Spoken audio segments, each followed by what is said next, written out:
Всем привет, дорогие друзья! Сегодня готовлю сладости. И это еще один рецепт пахлавы, только готовлю ее в виде рулета. Тесто очень вкусное, песочное, и здесь много орехов и изюма. От этого печенья просто невозможно оторваться. За следующим рука тянется сама. Обязательно приготовьте такую пахлаву, я думаю, она всем понравится. Для приготовления теста мне понадобится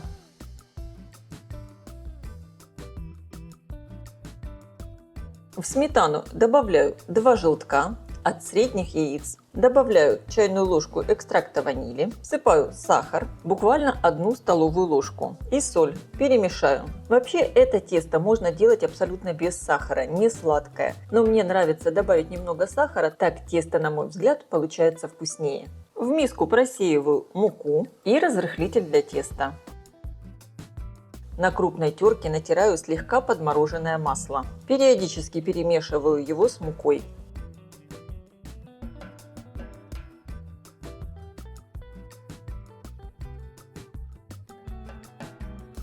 Перетираю масло с мукой до однородной крошки. Добавляю жидкие ингредиенты и замешиваю тесто. Долго ничего не вымешиваю, просто как бы все соединяю. Такое песочное тесто не любит долгого вымешивания.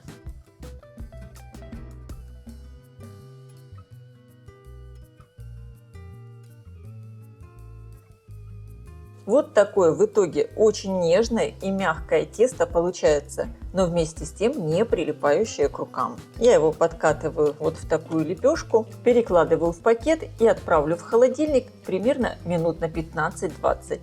Для приготовления начинки мне понадобится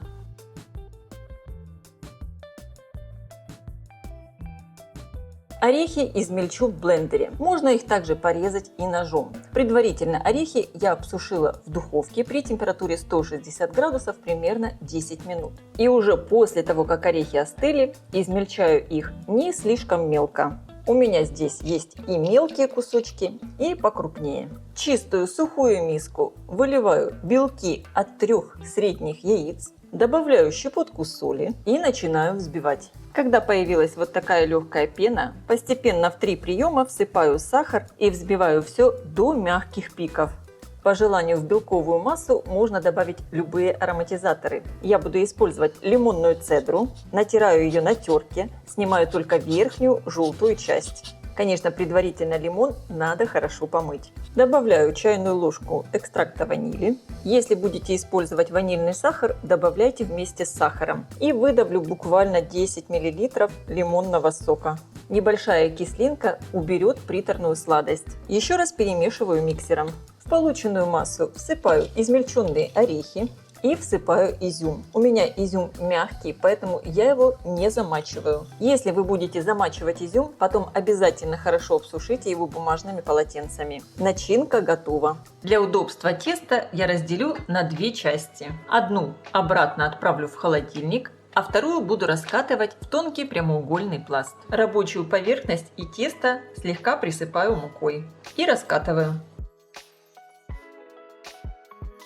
Если надо, подпыляйте тесто мукой, чтобы оно не прилипало.